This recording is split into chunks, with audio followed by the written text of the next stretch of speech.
throughout human history, like records of Egyptian extension agents, essentially, in terms of how to share knowledge about how to grow wheat in Egypt, right? All the way to, Jethro Tull and the acceleration of the grain drill, and through the Grange movement and sort of forums of agricultural knowledge exchange throughout the agrarian movements in the States and elsewhere, to really looking at what we have now, which is it feels like we're just at a pregnant moment of being able to apply this radically reduced cost of communication and ability to exchange that very rapidly and accurately to the same basic question. So I feel like that's been sort of the course of this exploration, is really saying, how do we take these tools and technologies and apply them in new ways to some of this universal human challenge that we've observed, again, throughout history.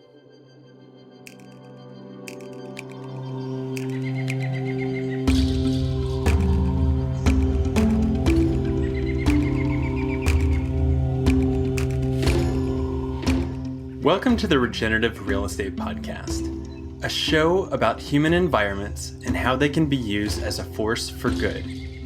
Conversations that educate and inspire people looking for a different way to do real estate. I'm Neil Collins, and on today's episode, I'm joined by regenerative farmer, research director, and technologist Dorn Cox.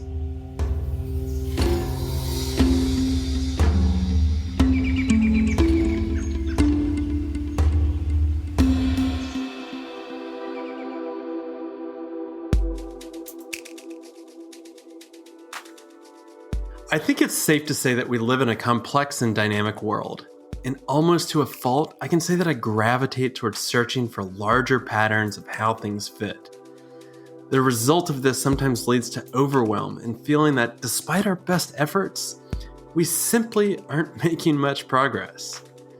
With technology like smartphones at our fingertips and the internet now the backbone of how so much of our society operates, it feels like we are a million miles away and disconnected from things like land, soil, and food. Despite my utter reliance upon tech to do things like record this podcast and communicate instantly with people like our guest Dorn, who lives on the other side of the country, I find it easy to chastise science and technology as opposing forces to regeneration. If you're like me, the skeptic in you will be nourished after listening to Dorn's story. And if you're a bleeding edge technologist, this is going to be right up your alley. That's because Dorn Cox is not just a regenerative farmer on an organic farm in New Hampshire, but also a researcher and open source technology advocate that is helping to connect practitioners and communities from across the globe to iterate upon the wisdom of previous generations. Dorn recently published a book called The Great Regeneration that puts forth that regenerative farming is not just a set of practices, but an entire worldview, and that open source technology and collaboration is a way for people to come together and change the world. This is a fun conversation that really takes a bird's eye view of what real estate really is and how we can use it to change our culture through bringing communities together and collaborating.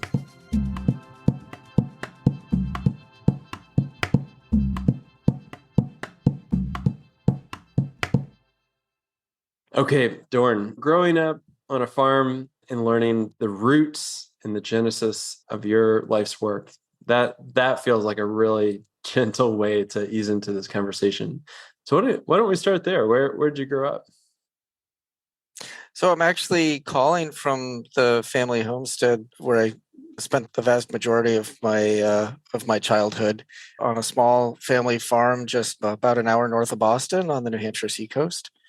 And as we explore the book, it was sort of very fortuitous. We're about 2 miles away from the University of New Hampshire, which when I was growing up was a fairly sleepy university town, but has, became the center for Earth, Ocean, Space, and a lot of really exciting climate science that I was able to take advantage when I came back many decades later.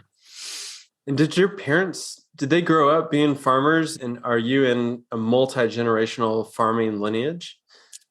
Yeah, no, it's interesting. My folks, they founded this farm in the 1970s, but I grew up on my grandfather's farm, and then we ended up living. At one point, we had four generations of my family living and working on this family farm here, and so that's been very much my experience growing up. My folks, didn't necessarily each come from long lineages in agriculture, but sort of came to it through more of a back to the land movement, and were very much part of the early work in establishing organic agricultural standards and being active in that community. So that was part of the family culture from Yeah, an early it age. was. Yeah. My father studied agriculture at Cornell at a time in the 60s where the few courses that were focusing sort of green revolution approaches, organic was sort of a dirty word, he says. And the course that he loved the most was called Farming in the 30s or something like that.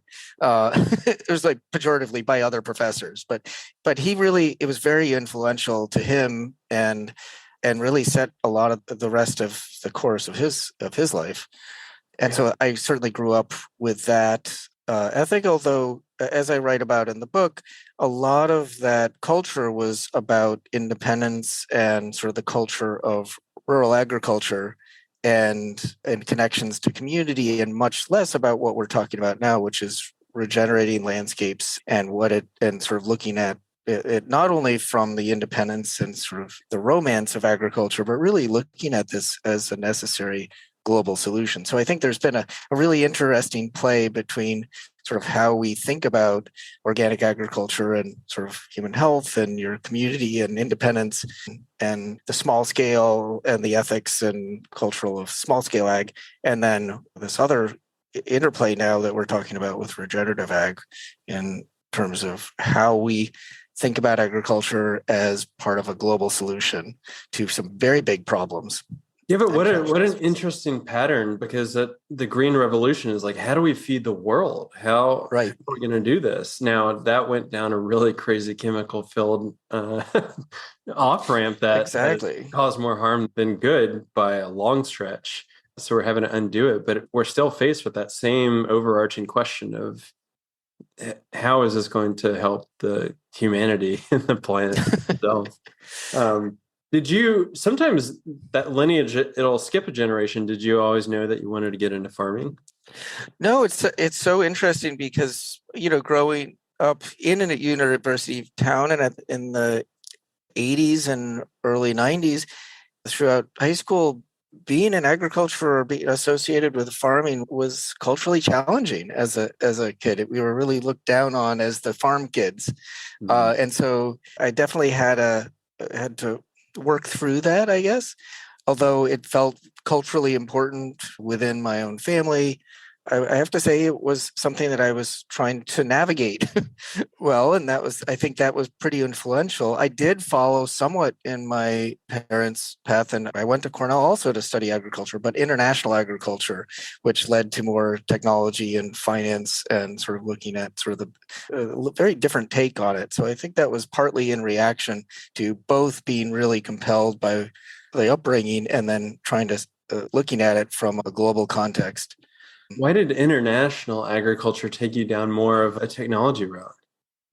Well, fascinating. So, or I find it fascinating. I was most of the way through my undergraduate work and got to the upper level courses, which they were still teaching the benefits of export oriented agriculture and the green revolution. That was sort of the economics 101 that was still being taught there. And then we got to the upper level courses and they said, "Oh, everything we've been teaching you, we now have evidence has been counterproductive." And basically, good luck. And a lot of those factors that they were teaching were about technology and finance and the large and sort of the centralization and the movements away from some of the original economic development theory that came out of the foundation of the early FAO, which is appropriate technology and building, communities and redevelopment through improvement of industrialization through agriculture. So I had a hint of it, but they weren't fully acknowledging the full legacy of some of those ideas or the power of those at the time.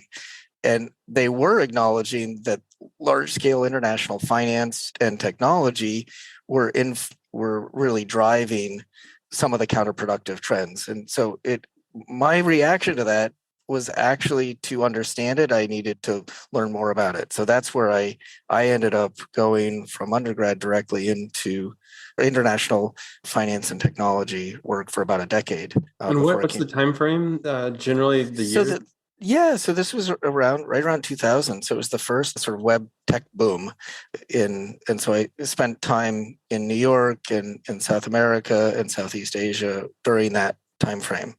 Wow. What's kind of the general theme that you're doing in each of those locations? So working with technology transfer and equity finance. So it was very much in the midst of fairly rapid internet technology transformation as that first web boom started to take place. And we were looking at how we can move ideas and tools and technologies, early days of remote sensing tools and things like that, and sort of data-driven analytics. We're looking at ranch analysis in Argentina, or as we're looking at sort of localizing technology tools across Southeast Asia, but I was located primarily in Hong Kong as we're bringing US tech companies and trying to localize the tools and technology there. So it's the beginning of things like Alibaba were just getting started at the time. I was reminded of a quote by Stewart Brand whenever I was researching for this conversation, because at one point, pre-internet, he's saying information wants to be free, as well as information wants to be expensive. And people forget that the latter part of that, information wants to be expensive. But regenerative agriculture and technology is such an interesting confluence that it's not overt in this subculture around regeneration. I feel like this is such an emergent thing and this is what I was really excited about, is like how you blend these together so that it's lockstep in progressing, learning, and ultimately where we're trying to go. So what is a really good way in which we can introduce more of a layman's audience towards tech in this space?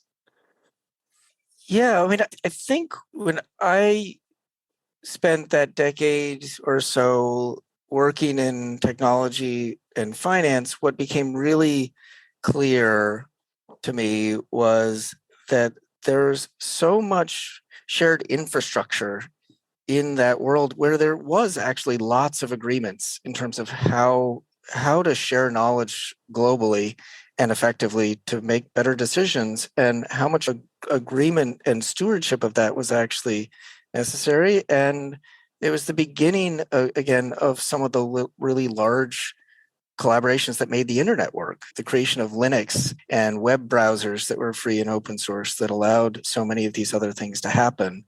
And seeing the emergence of the organizations that were stewarding those became it made a really big impression on me. And we saw how quickly and how there's so much idealism at that moment in terms of what was possible as we started to make things that used to be really expensive, trying to, as you're saying, making knowledge free. And the process there of seeing what then has more increased value. What becomes expensive once you have a lot of shared information about the way the world works. And so if we were sort of thinking about that and seeing it during that time frame, so much of all these different startups that were about like pet food or sharing cat photos or so forth, and really starting to think about, this is a really incredibly powerful set of tools and technology that is being used for fairly frivolous means. I mean, the things that are really driving this are frivolous, and started to ask those questions. Well, what if we took those same tools but thought about it as really trying to steward our shared understanding of how the world really works from a scientific perspective, from an agricultural perspective. And that was multi-decade exploration from that moment. And it was only in the last sort of part of even working with this book when a friend of mine, Joe Gouldy, who wrote the Long Land War, published some of the history of the FAO and the ambitions that were behind that, which was how can we actually create a system to allow everyone on Earth access to the best possible knowledge for how to grow food and develop their economy based on agricultural knowledge anywhere. I mean, that was the original vision, is democratizing access to agricultural knowledge and mapping the world's soils and providing access to appropriate tools and technology. I feel like throughout my own life, I've been uncovering things that I feel like should be part of the public knowledge, should be really right up front and obvious, and yet feel like they're still sort of popping up, and that there's a much deeper history of these endeavors, and that we keep coming back to with different tools and technology. And that's a little bit what the book sort of profiles from some of the history of extension, recognizing that this has been going on throughout human history, like records of Egyptian extension agents, essentially, in terms of how to share knowledge about how to grow wheat in Egypt, right? All the way to, Jethro Tull and the acceleration of development of the grain drill and so forth. And then the creation of the encyclopedia of, all the industrial knowledge in the mid 1700s, and all of the agricultural knowledge that she was trying to capture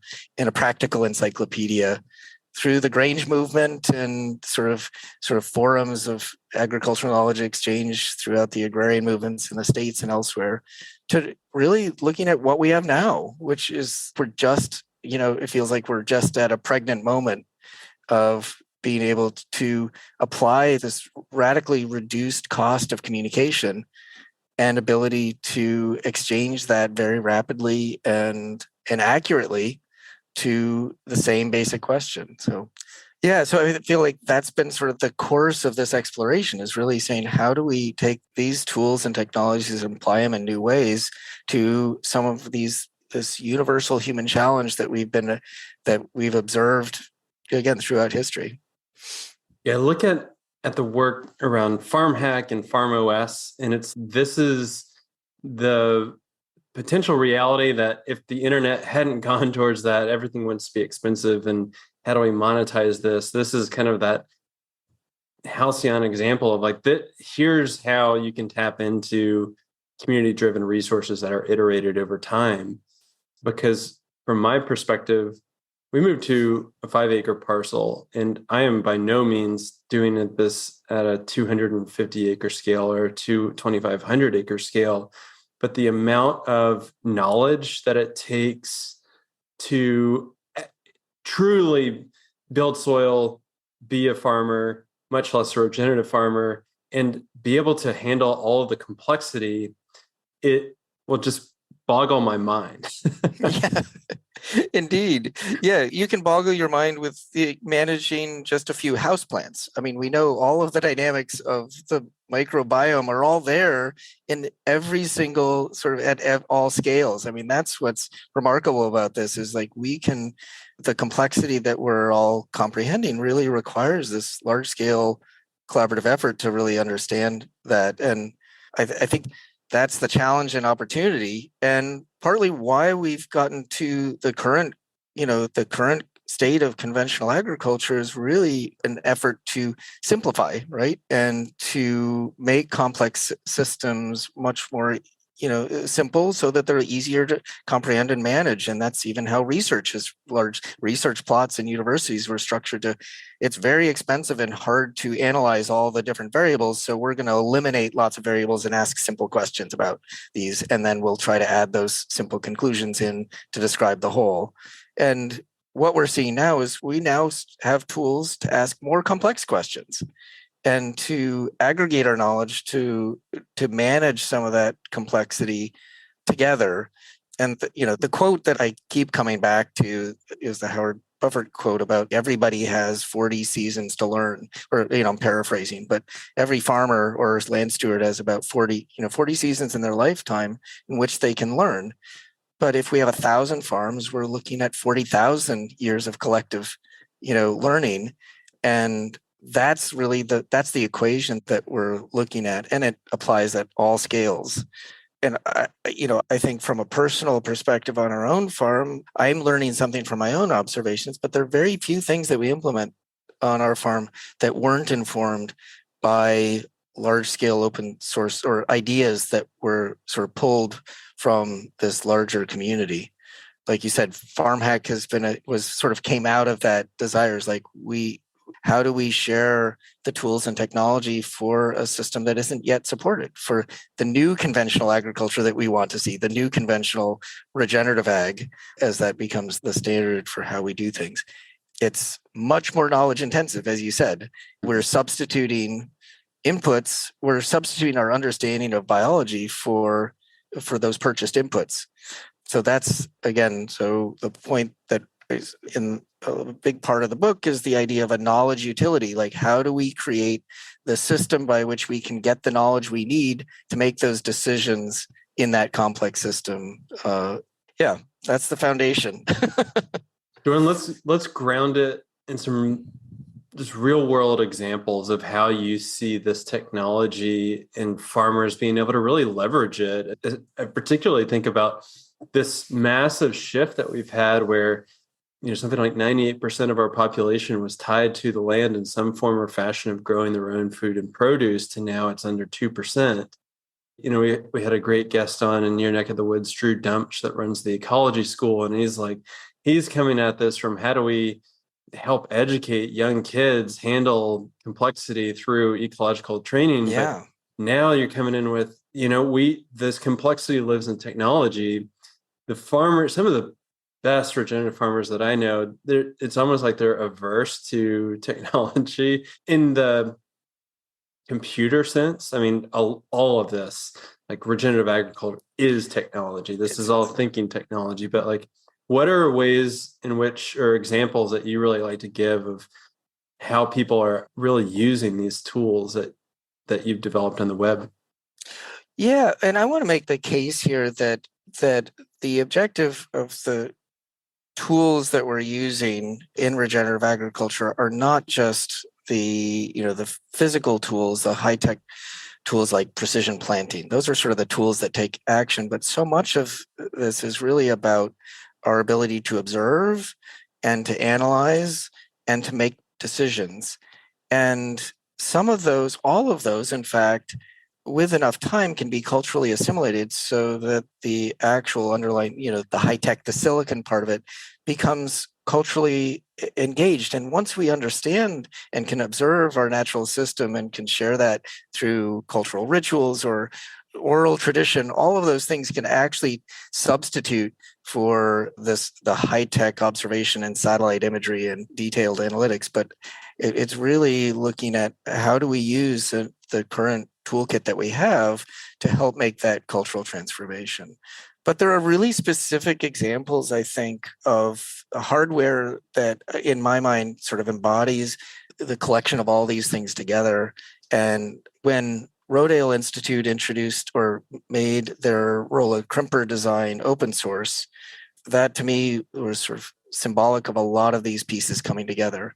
So this was essentially a piece of hardware that could be welded up anywhere on Earth. It's a fairly simple device. It's just a roller with some bars on it that can be pushed through a cover crop that will kill that cover crop mechanically and create a mulch, which can then be planted through in one step. And it does a lot of different things biologically, but the design of the hardware is one piece of a much larger system that also needs to be explained. So we can share the blueprints for that hardware, but without the context, it's actually not useful, right? Because if you use the wrong cover crop, you use it on the wrong set of dates throughout the year or so forth, it's actually not useful. So you really actually have to have a knowledge system in addition to the hardware designs. But the other thing that example illustrates is that illustrated to me is that even the hardware itself is actually like genetic code. Like you can exchange the idea of that and describe it so that anybody could actually remanufacture that anywhere on Earth. And that was the foundation in my mind of part of FarmHack, was that we could exchange the code for how to build the objects that we use that express our understanding of how a cover crop system works. And we can build a better piece of hardware that can do this better because we understand both how it's built, but how it interacts with the plants and the soil and so forth. So, and that's exactly what happened is when Rodale released those plans and the description for how to do it, it popped up within a couple years. There were examples all over the world that used the same basic idea, and we're adapting it to different size production systems and different cover crops and contributing that knowledge back. So we saw a very rapid technology development and a change in behavior too, related to those new approaches.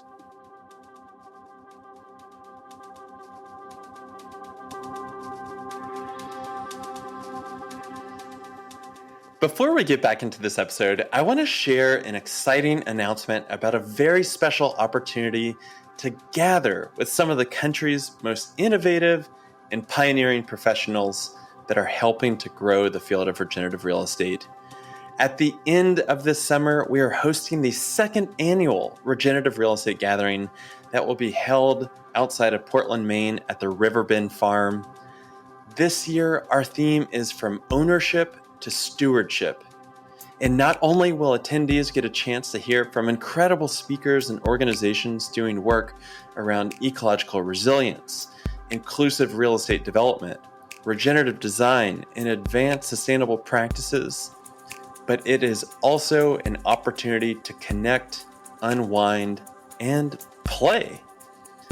This is an opportunity to nurture your spirit, to get inspired, and to connect with incredible people in a unique place that comes with certified living buildings, delicious organic feasts from the farm on site, swims in the rejuvenating Saco River, and activities like yoga and dance. Last year, we were blown away by the wide array of people from developers, architects, investors, planners, realtors, and earth stewards. To find out more about this special gathering, you can find the link in our show notes or go to our website at chooselatitude.com/gathering. I hope to see you there.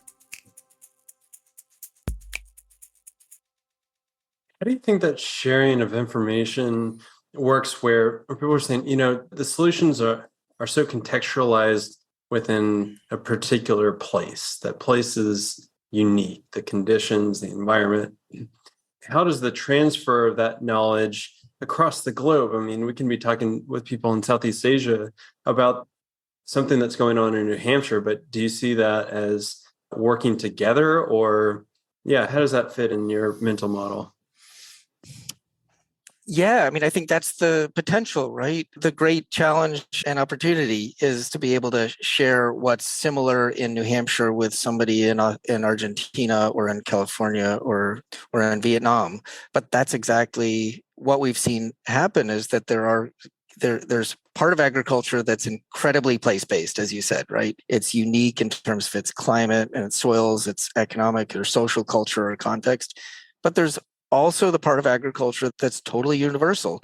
It's something that everybody eats, everybody is engaged, has a food culture, and also we're sharing, this vast global commons of our atmosphere and climate. Like there's parts of it that are, we share genetic code. The vast majority of the genetic resources that we're using is almost identical. And so I think that's the opportunity and the challenge and exciting part of this is finding what's both incredibly local and specific, and how do we adapt this global knowledge set, this global commonwealth of knowledge that we have, to our unique local cultural contexts. And that's sort of what ecosystems are, is like our communities that are adapting that. But we can do a better job adapting if we have access to that global context, right? So I think that's what has been the history of agriculture, right? Is exchanging seeds. Every seed has like that both of those things, it's both shares in this global history of of life on Earth, right? And it's been selected for that specific location over generations. So I feel like we're sort of playing out a little bit in that with our knowledge ecosystem is really following a really similar pathway.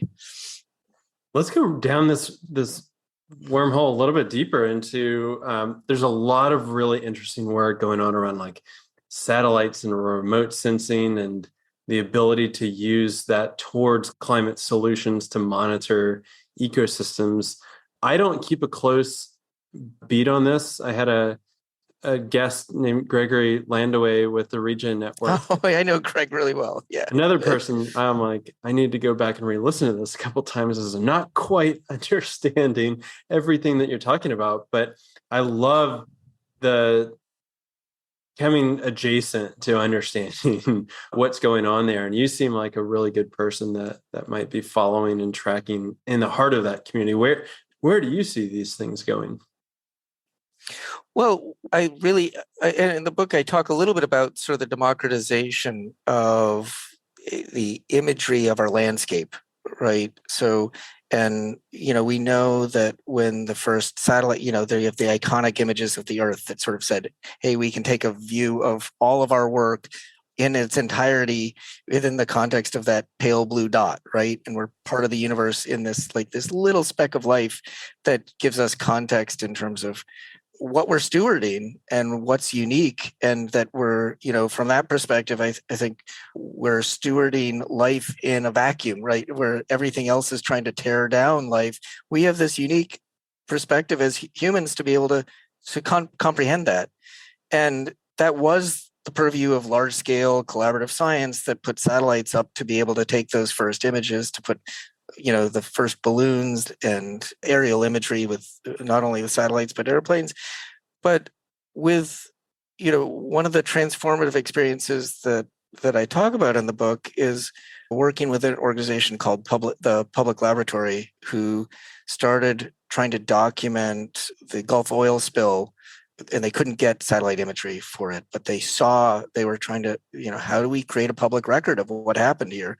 And so they were able to purchase $30 digital cameras off of eBay and attach them to balloons and kites and create software to stitch those images together to create really high imagery of their own landscapes.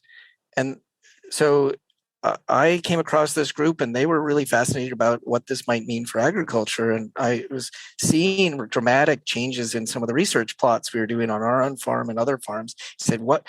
But at that point, it wasn't cost effective to get an airplane out, and the drones weren't cost effective at the time. So they came out, and we were able, with just the cost for less than $150, we had incredibly high resolution aerial imagery we could create in an afternoon.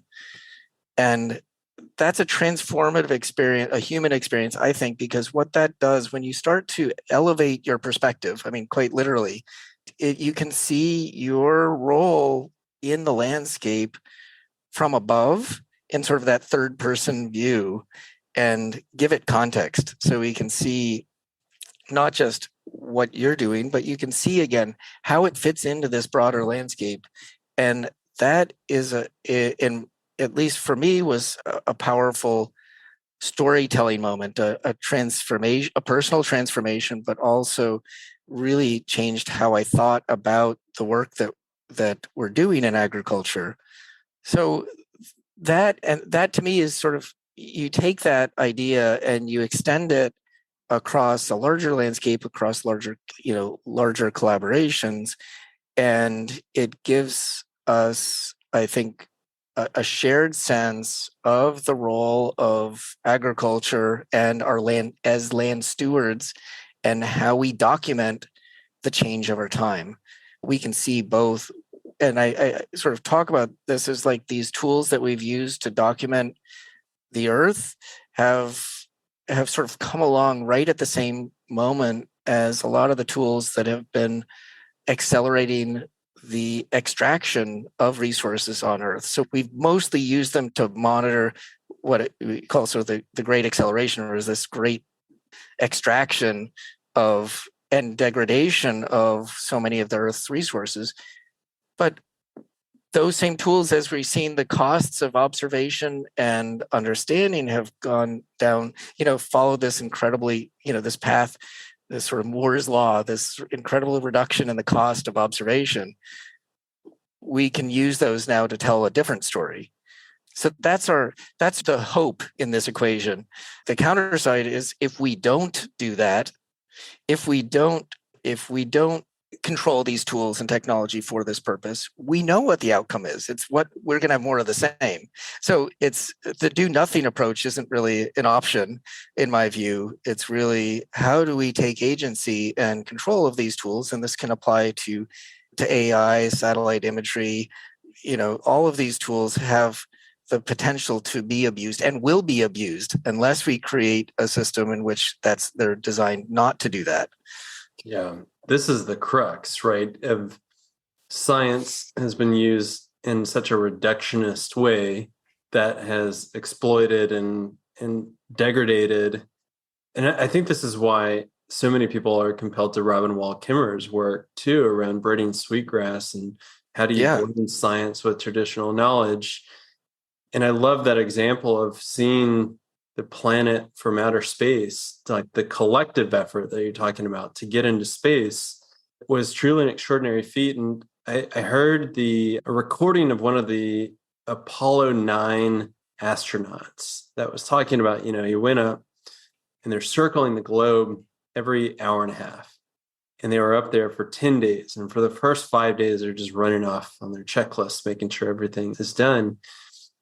But the next 5 days, they knew the space shuttle was going to work how it needed to work, and that he had time to observe where they were on the planet. And at first, he'd get real excited whenever they'd be flying over the United States, and you could see Las Vegas, Phoenix, Houston. Oh, that's home, New Orleans.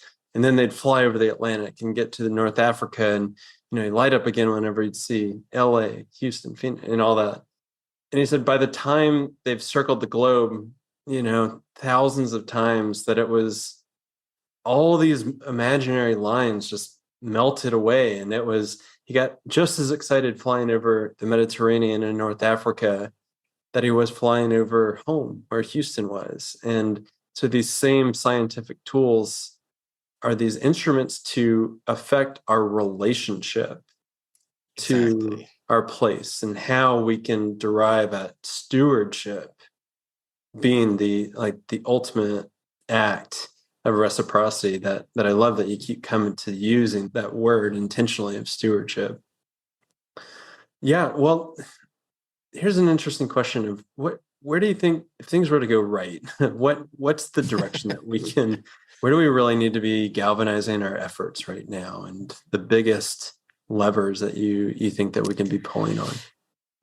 Yeah, no, I think if things go right, it is that cultural transformation where we see agriculture not as this industry and endeavor, but as a way that we express our understanding of the environment and how we relate to one another, that is a shared human endeavor, that's a multi-generational human endeavor, and that everybody has a role to contribute to our understanding of that stewardship, that we are all, in competition with entropy, with chaos, and that we're stewarding of life, which is unique and important. And I think there's an ethic in that. And I think that's why, like you said, breeding sweetgrass is resonating, is that there's a deeper ethic that I think culturally we're drawn to as people, that we're searching for how that fits in with our scientific exploration of the world, and that these tools are really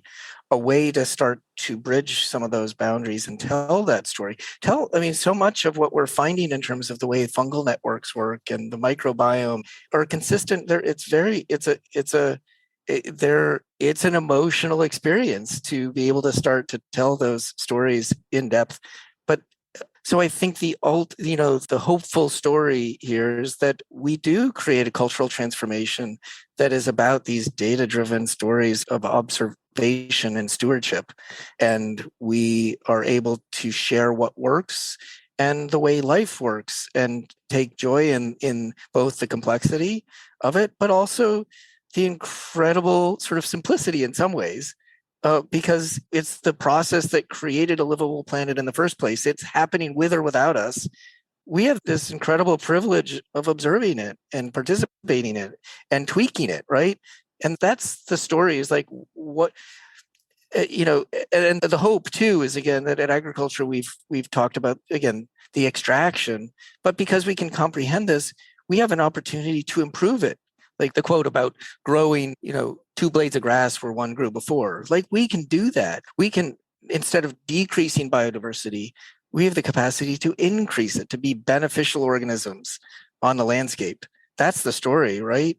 Because we know they're parasitic organisms, they're beneficials that sort of promote a greater symbiosis and so forth. So I think by telling that story and then creating imagery and telling, because we can now, with satellites and with digital photographs, we can show the transformation of a landscape in your own garden. Like, you can document that, right? That's what David Montgomery talks about, right? Is the transformation of sand into soil in his own garden, and the hidden half of nature and the incredible microbiome. That's a story that can happen at any scale.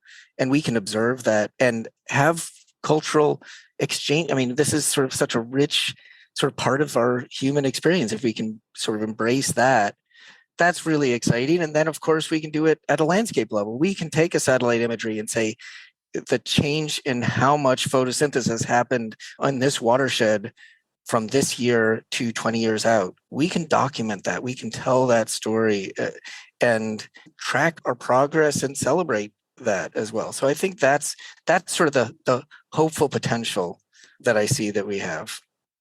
Well, look, wow, first of all, that was amazing. I want to give a plug here. The Great Regeneration, Ecological Agriculture, Open Source Technology, and a Radical Vision of Hope, written by you and with Courtney White. This book, what was the germ of the idea to write it for you? Yeah, well, so it was clear when I was doing my graduate work, which had a much less fun title, which is that to be useful. So agriculture is, again, to take it back to this public science, that it's something that we're all participating in. A PhD dissertation is not meant for the public conversation. It's meant to fulfill an academic requirement that is almost by its rights exclusive. And that's the exact opposite of what agricultural knowledge needs to be useful.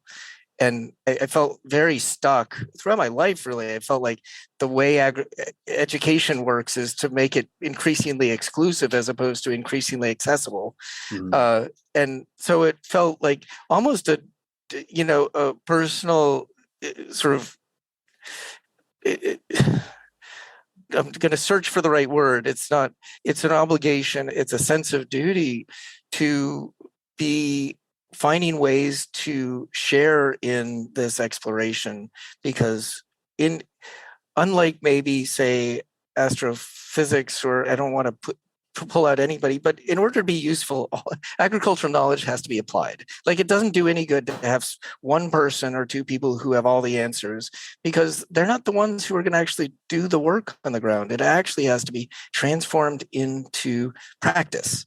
And that means practice for not just even a handful of people. That means all of the people who are going to be stewarding land should have access to that same knowledge. And so that's the least I can do, is to try to sort of document my own sort of struggles with how we might do that.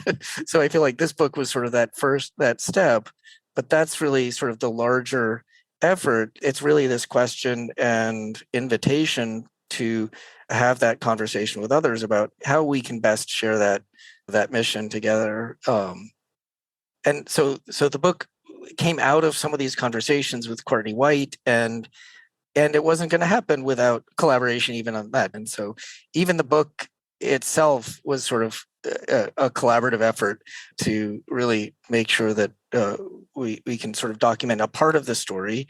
It's one very small piece of a much larger story, but I hope it's a contribution to that larger effort. I love how that ties in with this theme around collaboration and what we can do interdependently and not just siloed in this era of it, what feels like we're composting such a dogmatic competition-based framing of how we advance or how we get ahead.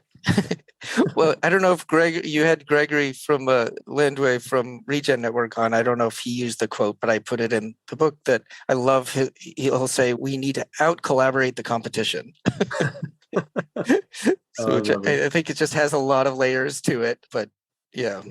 Well, it speaks to the way ecosystems work, right? Is that and setting, are we competing on an individual level, on a species level, or are we really competing against the forces of entropy as life itself? So, well, I recommend anybody check it out. The Great Regeneration. It's fun to pick up books that are real additive towards the culture in a new and unique way. So I really applaud your efforts. Writing a book like this certainly is no small feat. And Dorn, I've had a immense pleasure listening to your perspective and the work. And how about we wrap this up with some foreshadowing of like, where is your work taking you now? What's on the horizon that's really lighting you up? Well, I just have to say that as much work as we have ahead, clearly, I've been so encouraged in the last 8-10 years, how much progress we've already made, I guess. Before I wrote this book, in the middle of working in some of the research trials we were doing on our own farm, it was difficult to even talk about regeneration or in agricultural circles. It was not a language that was common. Soil health, just to give some context, I was working with a Cornell soil health lab and developing soil health management plans, and it was too hot a topic for New York State Extension to do trials or to use the language around soil health. It was too controversial. And that was 15 years ago. And now we have a USDA soil health division. And we're talking again with, Secretary Vilsack. The thing that he's talking most about now is this climate smart agricultural initiative, this partnership. And it even has partnership in the world, that this is something we need to do collaboratively, and that there's equity that's at the foundation of transferring our agriculture and bringing more people into it, not just to create, not just to feed the world, but to steward our environment. So there's a narrative transformation that's happening that's bringing a lot more attention and resources to this space. So I want to celebrate that in some sense and acknowledge how quickly we've been able to change some of the language, and also acknowledge all of the work of decades that others have put into this in the organic movement and the research and development of so many of the the work that's been laying the groundwork for describing how biological agriculture works, how the ecological systems work. So I guess I want to acknowledge again all of that work, and I feel like we're at a moment that could be again, that's the kind of the title of the book, but the Great Regeneration is that we could really be at a moment of acceleration in our understanding of these. And I think more important than the technology is a cultural transformation, is how we appreciate those systems. Oh gosh, so, I thought we were going to be wrapping up here, but you opened a Pandora's box for me that I'd love to talk about and get your perspective on. Was you brought up USDA and like the role farm bills. So much of it has gone towards commodity crops, towards large farming, towards really industry interest. How do you see hope there of moving? What is this like revolving door juggernaut of public-private nefarious interests, often against soil and human health? What on earth do we do with this system? Yeah, I mean, I think it's a bit of jujitsu that we're working with because we're seeing again these ideas that were marginalized and attributed to this will only work in small scale agriculture, and this is not just USDA but globally. This has been a tension, right? And suddenly we're seeing like, oh, these ecological agricultural principles actually are part of the solution to trillions of dollar economy and sort of climate stabilization and so forth.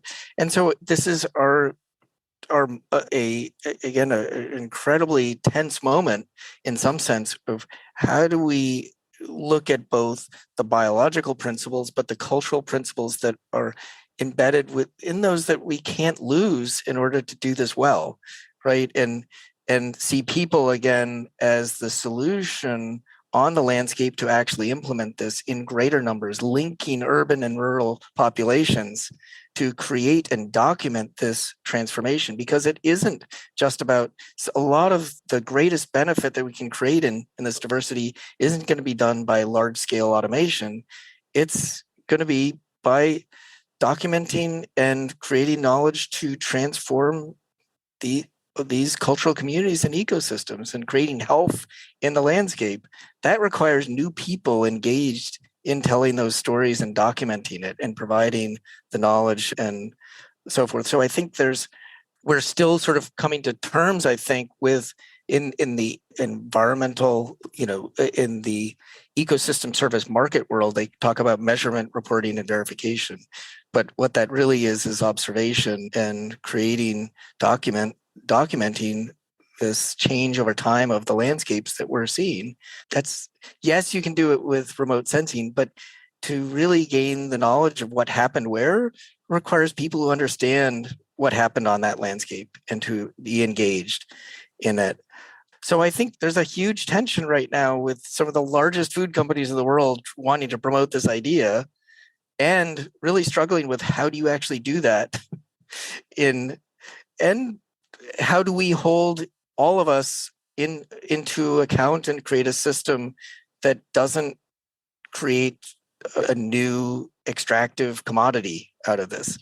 So I'm going to take one more second here, if you don't mind, because I think what we're seeing is an evolution of things like certifications that have been, pick your certification. They've meant to sort of stamp a really complex system with something very simpler. It's very much like a commodity, right? That's exchangeable.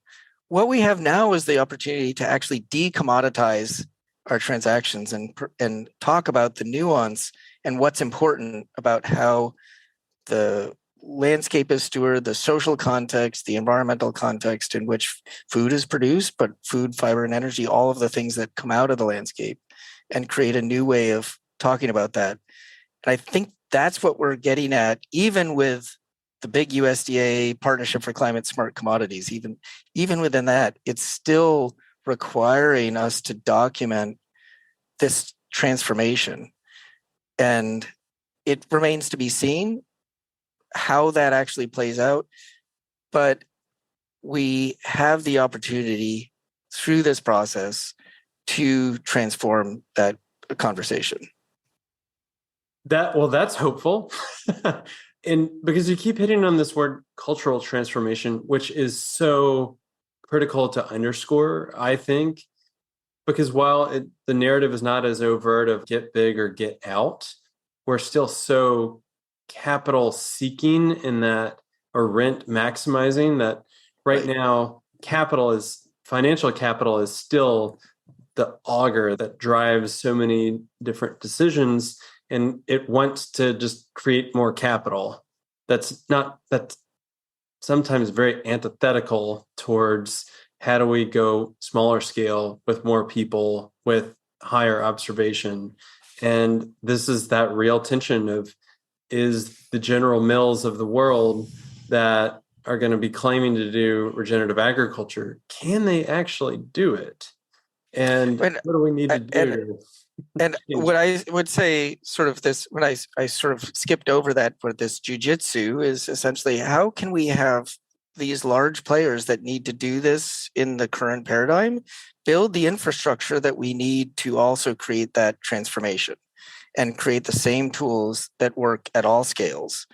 So, and that's part of what has happened in the open source world for software that allows for, $30 Android phones and things like that. And we've seen that this is part of, just from our own farm, seen that a lot of these same tools that, say, Amazon uses to create their global supply chain empire can be used to create better local food distribution networks. And we can optimize our local routes. We can collaborate and communicate better. The same tools that, say, for collaboration, the sharing economy that Silicon Valley has built with like Uber, Airbnb, we can do a lot of those same things, but we can actually create more direct communication. So Uber doesn't allow its drivers to talk with one another. We can create systems where farmers can share their knowledge with each other and share opportunities for offers and asks and anonymously do price discovery and things like that. So there's really powerful tools that, again, industry can use and try to control. We can use a lot of those same tools through and build on top of them to create different outcomes, different social outcomes using some of the same efficiencies. So that's sort of it's a variation on a theme, but, in talking with some of the technical sovereignty groups internationally, they're really advocating for, this concept that we don't want autonomous technology, but technology autonomy, right? That we are able to take these same tools, control them, and make sure that they're working for us as communities and individuals. We are not living in a black and white world, that's for sure. And I think that complexity is fascinating. And wow, I mean, we're even sending satellites the size of toasters for $100,000 right? space these days. It's wild. Dorn, this has been a really energizing and enlivening conversation. I hope that you keep up the great work, and thank you for joining us on this episode. This has been a real treat. Well, thank you for having me. The pleasure's mine.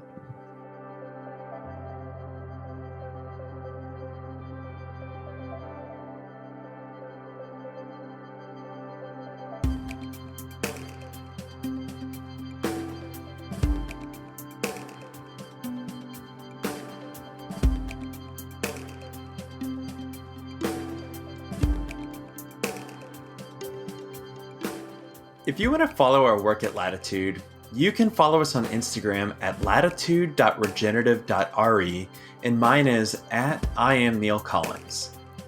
We inherently believe in the potential that comes from connecting value-aligned and purpose-driven people together in community. That's why I encourage you to join our mighty network and introduce yourself to the other people working across the globe to advance a more regenerative, resilient, and beautiful world. Here, we want to know what you're working on and what inspires you. Through this platform, you can attend live events, take courses provided by our podcast guests, and create connection with other people and businesses that share your same passion. To join, find the link in our show notes or visit our website at chooselatitude.com. If you'd like to support the show, please share it with your friends and be sure to follow us on your podcast app so that you always have the latest episode downloaded. Another way to support our regenerative field building is to leave us a rating and review on Apple Podcasts. Positive ratings help attract amazing guests, and they can be the deciding factor for someone else to tune in and listen. And who knows, maybe this is the kind of motivation that it takes for them to finally decide to align their profession with their sustainable and regenerative values and become a positive force for good within their own community. This show was produced by myself and edited by Anthony Wallace and offered as a part of our work with Latitude Regenerative Real Estate.